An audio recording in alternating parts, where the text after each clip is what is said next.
Hello and welcome. Money nine के prime members के लिए हम ये स्पेशल सेशन लेकर आते हैं जो exclusively money nine prime members के पोर्टफोलियोज को हम डिस्कस करते हैं और इन्वेस्टमेंट की स्ट्रैटेजीज पर बात करते हैं। Thank you so much. इस स्ट्रीम के शुरू होते ही कुछ न्यू मेंबर्स जो हमारे साथ जुड़े हैं, मैं उनका स्वागत करना चाहूंगी। बीके जेड, थैंक यू सो मच। अगले जो जुड़े हैं हमारे साथ वो हैं Rinku Sachdeva, new member. Rajiv ji, new member, thank you so much. आप लोगों का ये सपोर्ट ऐसे ही मिलता रहे। और जो लोग हमारी प्राइम मेंबरशिप को ज्वाइन करना चाहते हैं, मैं उन्हें बता दूं कि आपको क्यों प्राइम मेंबरशिप ज्वाइन करना चाहिए, क्योंकि प्राइम मेंबरशिप में हम आपके लिए एक्सक्लूसिव रिसर्च प्लस इस तरह के एक्सक्लूसिव चैट शोज लेकर आ रहे हैं जहां सिर्फ और सिर्फ आपके पोर्टफोलियोज पर हम फोकस करते हैं। तो आप ज्वाइन कीजिए मनी नाइन की प्राइम मेंबरशिप को और इस तरह से हम आपके क्वेश्चंस को यहाँ पर लेकर आते हैं। आज हम बात करने वाले हैं कि अब हम एग्जैक्टली जो है 2 महीने दूर हैं यूनियन बजट से, और इसके पहले आपको अपने निवेश में कुछ फेरबदल करना चाहिए या कुछ फेरबदल नहीं करना चाहिए। तो इस सवाल का जवाब देने के लिए और आपके पोर्टफोलियोज को एनालाइज करने के लिए मेरे साथ जुड़े हैं मनोज त्रिवेदी जी, डायरेक्टर हैं मैक्सिमम वेल्थ के, जो आज आपके क्वेश्चंस का जवाब देने वाले हैं। सो मनोज जी वेलकम। मैं उन्हें भी इस स्ट्रीम में ऐड कर लेती हूँ। Manoj ji is here with me. Manoj ji welcome, thank you so much. आपने वक्त निकाला मनी नाइन प्राइम के एक्सक्लूसिव मेंबर्स के लिए। मनोज सर, बजट अब बस उल्टी गिनती हम कह सकते हैं शुरू हो गई है। फेब्रुअरी फर्स्ट या सेकंड, क्योंकि फर्स्ट एक वीकेंड पड़ रहा है, हम देखेंगे बजट को आते हुए। ऐसे में एक बजट जैसा एक बड़ा फिनोमेन, एक बड़ा एक ट्रिगर होता है जो हमारे मार्केट्स के मूड पर इम्पैक्ट डालता है। तो बजट पर मुझे अपने म्यूचुअल फंड पोर्टफोलियो में कुछ चेंज करना चाहिए, कुछ देखना चाहिए। आपको क्या उम्मीदें हैं इस बजट से, और आप for mutual fund investments and for mutual fund industry क्या उम्मीद रख रहे हैं? आपने बिल्कुल सही कहा। बजट गवर्नमेंट की फिस्कल पॉलिसी है और बहुत इम्पोर्टेंट पॉलिसी डिसीजंस बजट में लिए जाते हैं। तो हम हर साल ये देखते हैं कि बजट के महीने, 1.5 महीने, 2 महीने पहले से डिस्कशन शुरू हो जाता है कि इस साल बजट में क्या होने वाला है, क्या हम उससे अपेक्षा कर सकते हैं, किस सेक्टर में कैसे टाइप का इन्वेस्टमेंट होगा। और अल्टीमेटली एज एन इन्वेस्टर हम ये देखना चाहते हैं कि मेरा पैसा कहाँ लगे सो दैट मुझे बढ़िया रिटर्न मिले। तो ये हर इन्वेस्टर का एक्सपेक्टेशन होता है। बजट में एक तो हम टैक्सेशन के हिसाब से बजट को देखते हैं, और इस साल हमने देखा है कि जो इनडायरेक्ट टैक्सेस में कट होने चाहिए थे वो हो गए। डायरेक्ट टैक्सेस में लास्ट ईयर बजट में बहुत सारे कंसेशंस मिले हैं। तो इस साल हम टैक्सेशन के हद तक कुछ बहुत ज्यादा चेंजेस देखने को नहीं मिलेंगे। हाँ, आपको मार्केट में रूमर्स जरूर शुरू हो जाएंगे कि कैपिटल गेन्स की कटौती होगी या फिर बढ़ोतरी होगी, रेट चेंज करेंगे, लिमिट चेंज करेंगे। ये सब स्पेक्युलेटिव होता है, किसी को पता नहीं चलता कि इसका क्या होने वाला है, और अगर जब वो हुआ तो हम उसको लेकर कुछ नहीं कर सकते। 1-2 दिन मार्केट में सेंटीमेंट के हिसाब से ऊपर नीचे होगा डिपेंडिंग अपॉन द अनाउंसमेंट। अगर कैपिटल गेन्स टैक्स कट हो गया तो मार्केट बढ़ जाएगा, और फिर अगर बढ़ गया तो कट हो जाएगा। लेकिन ये 1-2 दिन की कहानी रहेगी, उसके बाद market will come back to normalcy. दूसरी चीज बजट में हम देखते हैं कि कहाँ पैसा लग रहा है गवर्नमेंट का। आपने देखा है कि लास्ट 3-4 साल में बहुत सारा कैपिटल एक्सपेंडिचर बढ़ा है। ओके, तो इस साल भी हम ये एक्सपेक्ट कर सकते हैं कि इंफ्रास्ट्रक्चर प्रोजेक्ट्स को बढ़ोतरी मिले, जहाँ पे हम चाइना से कॉम्पीट कर रहे हैं, जैसा रेयर अर्थ्स हो गया या सेमीकंडक्टर इंडस्ट्री हो गया। हमारे एक्सपोर्ट्स थोड़ा इम्पैक्ट हुए हैं क्योंकि अभी ट्रेड डील की क्लैरिटी नहीं आई है। तो इन सब रीजन से गवर्नमेंट ये चाहेगी कि हम इन चीजों पे डिपेंड ना करें। तो irrespective of what happens, government will want to, वो कोशिश करेंगे कि हम ज्यादा से ज्यादा सेल्फ रिलायंट हों। तो उस कनेक्शन में जो इंडस्ट्रीज हैं उसमें हम इन्वेस्टमेंट्स की एक्सपेक्टेशन रख सकते हैं, उम्मीद रख सकते हैं। तो वो बहुत करके दैट इज व्हाट हम बजट से एक्सपेक्ट कर सकते हैं इस साल। लेकिन हमारा मेन पॉइंट ये है कि एज इन्वेस्टर्स हमको क्या करना चाहिए, और पर्टिकुलरली म्यूचुअल फंड इन्वेस्टर्स को क्या करना चाहिए। अगर मैं एक एक्टिव डायरेक्ट इन्वेस्टर हूं तो मैं अपना पोर्टफोलियो देखूंगा, मेरे स्टॉक्स देखूंगा, मुझे ये कैलकुलेशन करना होगा कि किस तरफ इन्वेस्टमेंट जाने की उम्मीद है, और मैं डेली ट्रैक करूंगा क्योंकि बहुत सारा इंफॉर्मेशन कुछ सही कुछ गलत आते रहता है, तो उस हिसाब से मुझे ट्रैक करना। बट अगर मैं एक म्यूचुअल फंड इन्वेस्टर हूँ, तो मैंने ऑलरेडी एक प्रोफेशनल को ये जिम्मेदारी दी है मेरे पैसे मैनेज करने की। So somebody who is an expert, who is full time. मैं एज एन इंडिविजुअल इन्वेस्टर मेरे 10 काम रहते हैं, मैं शायद नौकरी करता हूं या बिजनेस संभालता हूं, उसके अलावा मुझे इन्वेस्टमेंट्स देखना है। जबकि एक फंड मैनेजर का डेडिकेटेड काम है, वो 24 घंटे यही सोचते रहेंगे कि मेरे इन्वेस्टर्स को मैं कैसे बढ़ के रिटर्न दूं, और ही और she will be completely tuned कि क्या हो रहा है, क्या एक्सपेक्टेशन है, किस तरफ लिक्विडिटी कहाँ हो रही है। तो आपके फंड मैनेजर इस काम पर लगे रहेंगे, वो देखते रहेंगे एवरीडे कि क्या हो रहा है, क्या एक्सपेक्टेशन रहेगी बजट से, और वो अपने पोर्टफोलियो में चेंजेस करेंगे जो करने चाहिए। एज एन इन्वेस्टर अगर मैं कर रहा हूं, मेरा ऑलरेडी एक म्यूचुअल फंड डाइवर्सिफाइड पोर्टफोलियो होता है, 50-60 स्टॉक्स होते हैं, तो कोई एक सेक्टर या के बेसिस पे मैं एक फंड से निकलना और दूसरे फंड में जाने में कोई मतलब नहीं। हम ब्रॉड कैटेगरीज में हमारे म्यूचुअल फंड के इन्वेस्टमेंट्स करते हैं, हम लार्ज कैप करते हैं, स्मॉल कैप करते हैं, फ्लेक्सी कैप करते हैं, गोल्ड करते हैं, ये हमारे ब्रॉड एसेट क्लास रिलेटेड हम डिसीजन लेते हैं। तो बजट में जो भी होगा वो पर्टिकुलर फंड मैनेजर डिसाइड करेगा, क्या करेगी कि उनको क्या फेरबदल करने चाहिए। हमें अपने पोर्टफोलियो को टच नहीं करना है, क्योंकि हमने हमारा पोर्टफोलियो हमारे गोल्स के हिसाब से बनाया, लॉन्ग टर्म है। वो फंड मैनेजर कॉल लेंगे बजट के बाद बिल्कुल क्या करना। बिल्कुल बिल्कुल। तो मुझे कुछ करने की जरूरत नहीं है, आपका पोर्टफोलियो जो है एक मैनेजर, फंड मैनेजर मैनेज कर रहा है, जिनका बाजार में एक्सपीरियंस आपसे और मुझसे ज्यादा है, और वो आपके लिए हैंडल करेंगे। हाँ, टैक्स को लेके अगर झटका लगेगा तो 1-2 दिन की मायूसी रहेगी, लेकिन you can't really help it. लगेगा तो लगेगा, नहीं लगेगा तो नहीं लगेगा।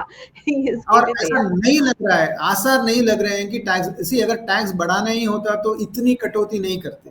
गवर्नमेंट पॉलिसी है कंजम्पशन एनकरेज करने की, तो बहुत करके वो टैक्स में छेड़खानी नहीं करेंगे, ऐसी उम्मीद है। बट आपने जैसा बताया, झटका लगेगा तो लगेगा, वो हमको सबको बर्दाश्त करना है, बट उसको में कोई पॉइंट नहीं है।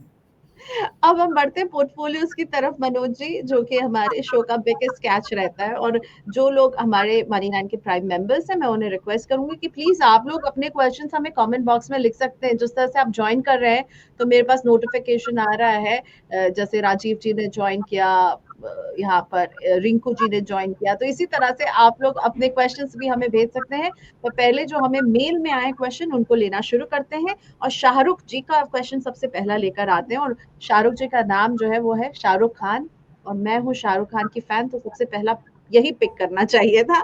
तो शाहरुख खान जो है ये 35 इयर्स के हैं, और इन्होंने अभी जो है पूछ रहे हैं कि मुझे किन फंड्स में निवेश करना चाहिए। अभी यहाँ पर इन्होंने जहाँ पर निवेश किया वो हमारे सामने है, और 5,000 और ऐड भी करना चाहते हैं।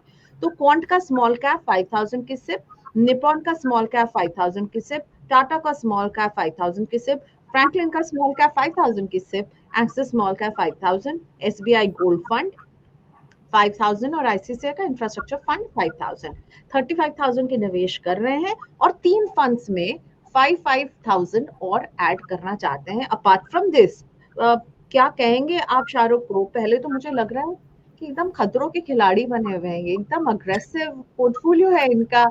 मनोज जी, आपका व्यू क्या है शाहरुख के पोर्टफोलियो पर? तो पहली बात प्रियंका जी, 35,000 हर महीना कर रहे हैं और 15,000 ऐड करना चाह रहे हैं, ये बहुत अच्छी बात है। इन्वेस्टमेंट्स थोड़े ऊपर नीचे हो सकते हैं, लेकिन हर फंड अच्छे रिटर्न देंगे तो इनका पोर्टफोलियो तो बहुत बढ़ेगा। बहुत बढ़िया है, 50,000 रुपीज का कमिटमेंट इन्होंने किया है इन्वेस्टमेंट्स के, उसके लिए मैं उनको बधाई देता हूँ। ओवर 15 साल के पीरियड में अगर हम 15% के कैगर से का एस्टिमेट लें तो इनका पोर्टफोलियो 15 साल में करीब 3 करोड़ रुपए तक पहुंच जाएगा। तो ये बहुत अच्छी बात है। लेकिन जैसा आपने बताया, 7 फंड में से 5 फंड स्मॉल कैप फंड्स हैं, करीब 70% पैसा स्मॉल कैप में जा रहा है, तो ये बहुत एग्रेसिव है। लार्ज कैप, मिड कैप या फ्लेक्सी कैप में कोई एक्सपोजर नहीं है, कोई इनकम फंड का इसमें जिक्र नहीं है, हो सकता है इनके अलग एफडीज वगैरह हों, लेकिन एटलीस्ट म्यूचुअल फंड पोर्टफोलियो में कुछ भी नहीं है।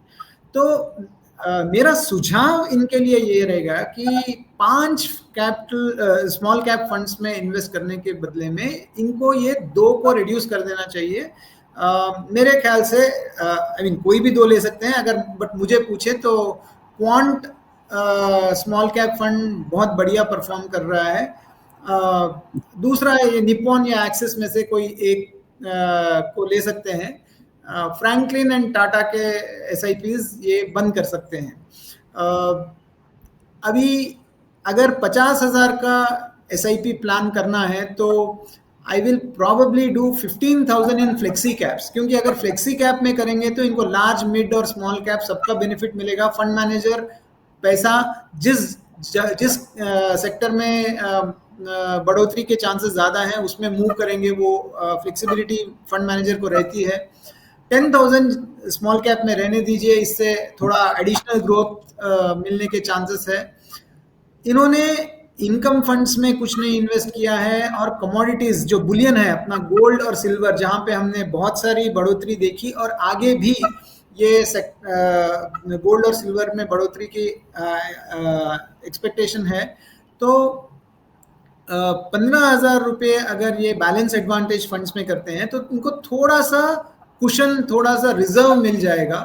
15,000 फ्लेक्सी कैप में करेंगे, 10,000 स्मॉल कैप में करेंगे, और 5,000 गोल्ड फंड का कंटिन्यू करने दीजिए। 5,000 सिल्वर का ETF अगर ले लेंगे तो इनका पोर्टफोलियो मेरे हिसाब से बहुत ही बढ़िया हो जाएगा। थोड़ा प्रोटेक्शन भी मिलेगा और रिटर्न भी बढ़ के आने के चांसेस है।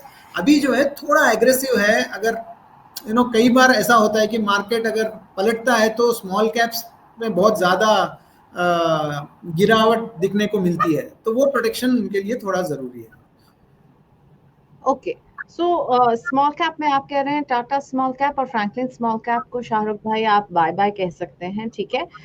और इसके अलावा एडिशन हो सकता है एक फ्लेक्सी कैप का, इनफैक्ट ज्यादा पोर्शन आप फ्लेक्सी कैप में डालें और कुछ हिस्सा जो है आप सिल्वर की तरफ भी डेडिकेट कर सकते हैं। ऑलराइट, चलिए अब हम बढ़ते हैं मनोज जी अगले पोर्टफोलियो की तरफ, और अगला पोर्टफोलियो मैं लेकर आना चाहूंगी। नेक्स्ट पोर्टफोलियो पिक करते हैं हम अभिलाष का। यस, अभिलाष का पोर्टफोलियो हमारे सामने आ चुका है, और अभिलाष जी के पोर्टफोलियो में देखते हैं कि क्या क्या है। सो अभिलाष जो है रिटायरमेंट के लिए सेविंग कर रहे हैं। Right now he is 36 year old, और 10 करोड़ का लक्ष्य हासिल करना चाहते हैं। 42,000 रुपीज की सिप अभी अभिलाष कर रहे हैं। Parag Parikh flexi cap 10,000, ICICI nifty 50 index fund 10,000, HDFC का मिड कैप फंड 10,000, क्वांट का स्मॉल कैप फंड 5,000, टाटा का डिजिटल फंड 5,000, और आदित्य बिरला का इक्विटी एडवांटेज फंड वहां पर 2,000। 42,000 की सिप ऑनगोइंग है, रिटायरमेंट का नजरिया है। सो राइट नाउ ही इज 36, जब तक 60 साल के होंगे तब तक ये निवेश जारी रखेंगे। 10 करोड़ पर पहुंचना है इनको, क्या लग रहा है आपको? एक बार फिर देखकर बहुत अच्छा लग रहा है। इनका इन्वेस्टमेंट मिक्स बहुत अच्छा है।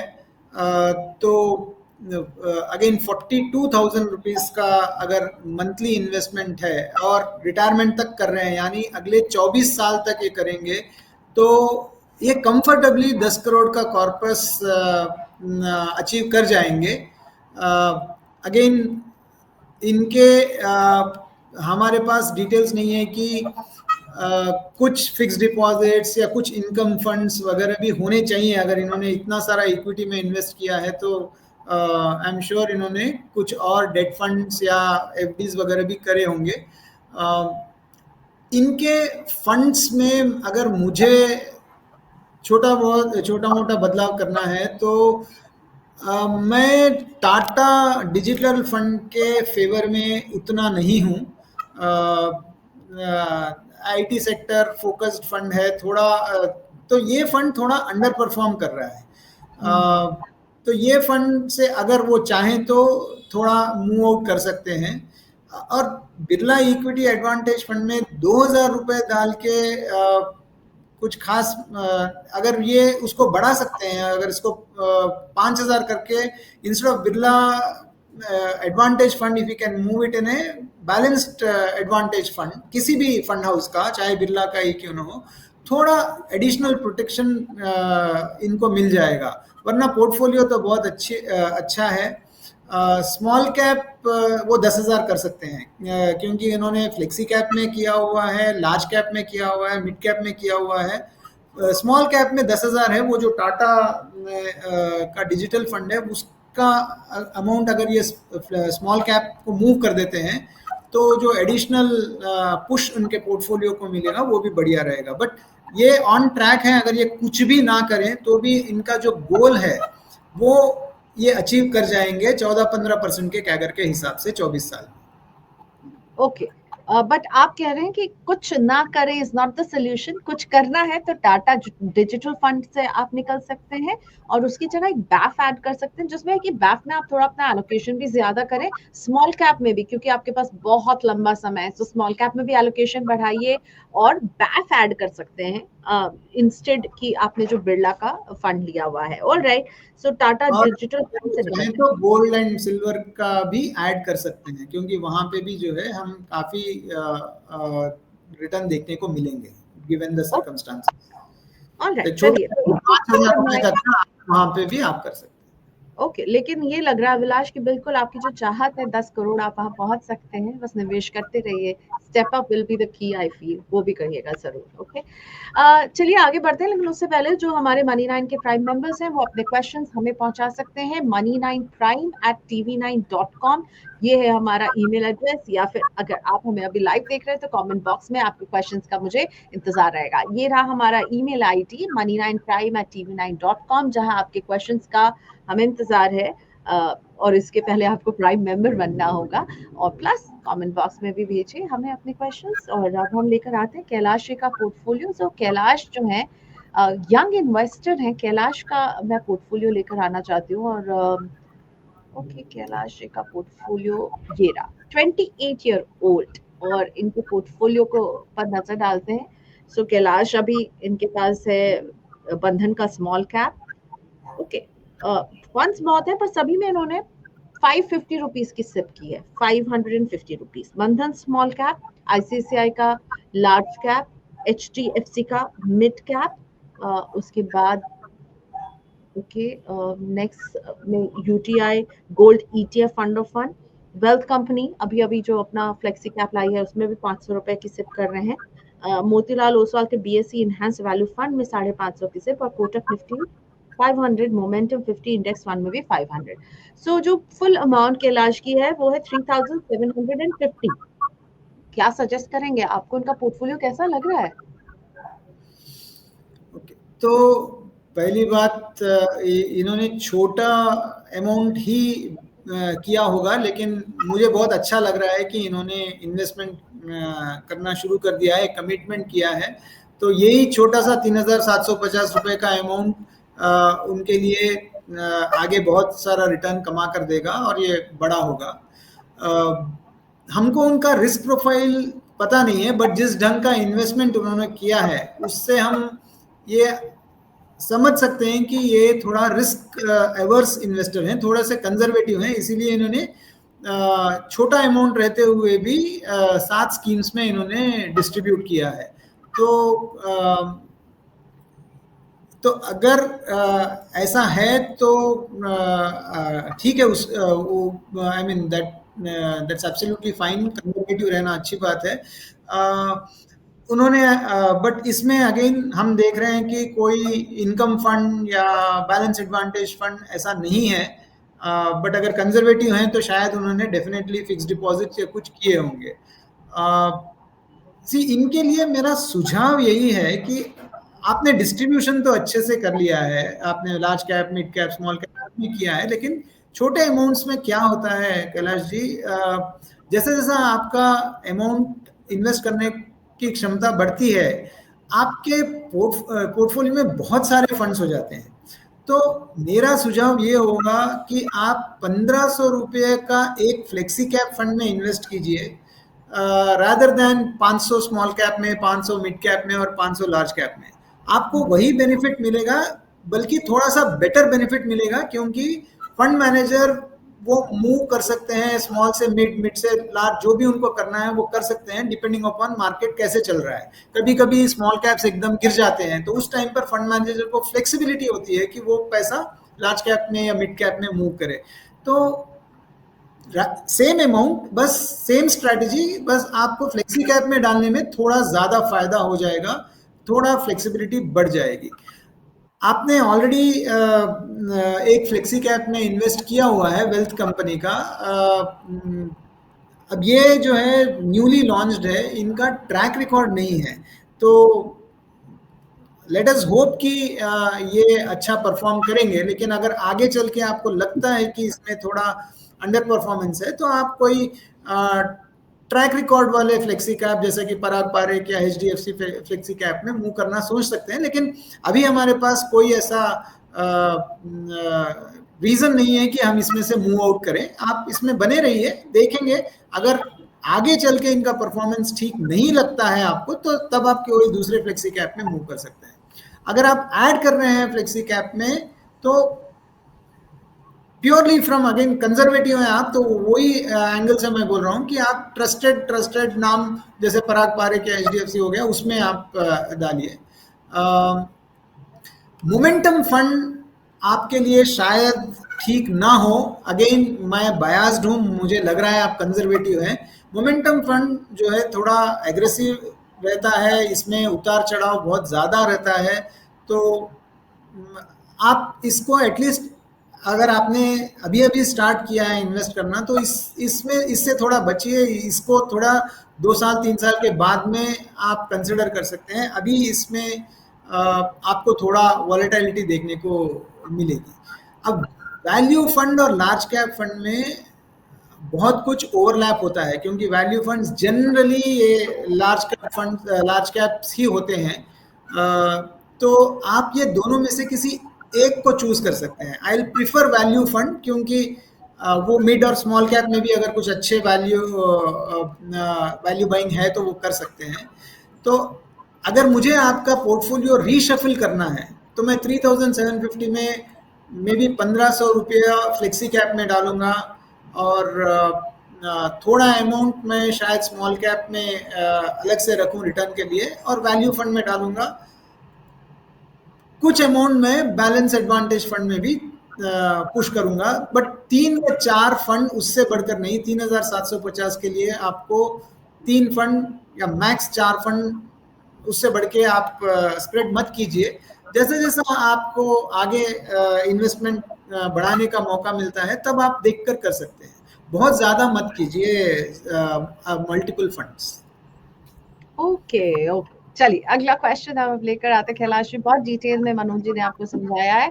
Best of luck with your investment. आप बहुत यंग हैं, कुछ चेंजेस कीजिए, छोटी छोटी अमाउंट मल्टीपल स्कीम की जगह थोड़ा कंसोलिडेशन के साथ आपको काम करने की यहाँ पर जरूरत है। ऑलराइट, चलिए अगला क्वेश्चन श्रीकांत का हम लेकर आते हैं पोर्टफोलियो आपके लिए। श्रीकांत जी का पोर्टफोलियो ये रहा हमारे सामने। तो श्रीकांत के पोर्टफोलियो में हमें नजर आ रहा है ये लॉन्ग टर्म का इन्वेस्टमेंट है। 30 साल के हैं श्रीकांत, और अभी ये इन्वेस्टमेंट कर रहे हैं 26,000 की। पराग पारेख के फ्लेक्सी कैप में 5,000, SBI के कॉन्ट्रा फंड में 5,000, कोटक के मल्टी कैप में भी 5,000, और निपॉन मल्टी एसेट में 5,000 जी, बंधन के स्मॉल कैप में भी 5,000, और HDFC के मिड कैप फंड में 1,000 की सिप कर रहे हैं। तो 26,000 की सिप फॉर 20 ईयर्स। श्रीकांत जी को क्या सजेस्ट करेंगे सर? कैसा लग रहा है आपको इनका पोर्टफोलियो में, इनकी पोर्टफोलियो में जो स्कीम्स हैं वो कैसी लग रही हैं? हाँ, देखिए अगेन मैं उनको कंग्रेचुलेट करूंगा कि 26,000 रुपये, वो भी 30 साल की उम्र में, अगले 20 साल के लिए उन्होंने इन्वेस्ट किया है, और टाइम हॉरिजन में क्लियर है, चॉइस ऑफ फंड्स क्लियर हैं, अच्छे हैं। तो अच्छी बात है। आई मीन अब अगर हमको इसमें थोड़ा बारीकी से देखना है, तो एक बार फिर फिक्स्ड इनकम जनरेटिंग स्कीम्स नहीं है, बैलेंस एडवांटेज फंड या फिर इनकम फंड्स नहीं है। सेफ्टी बकेट पर्सपेक्टिव से आई एम होपिंग, जैसे कि हमने दूसरे इन्वेस्टर्स के बारे में भी कहा, इनका कुछ अलग इन्वेस्टमेंट होगा। अगर नहीं है तो उनको एक सेफ्टी बकेट के पर्सपेक्टिव में वो इन्वेस्टमेंट्स देना चाहिए।